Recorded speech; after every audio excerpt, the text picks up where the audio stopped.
Learn Hebrew with me. Yes, today I decided to learn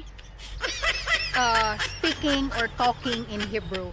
But before that, I just want to give you a context for me to be able to okay, but before we proceed,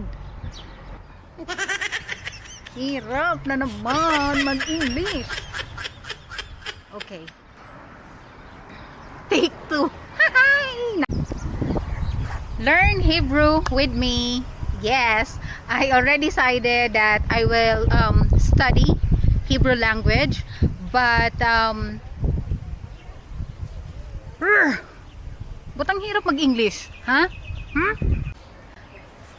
Learn Hebrew with me. Yes, I came up to a decision that I will start learning, studying, and ano ba? Learn Hebrew with me. Yes, I will now. Hirap. My employer always telling me to hindi maganda, kulang sa emosyon.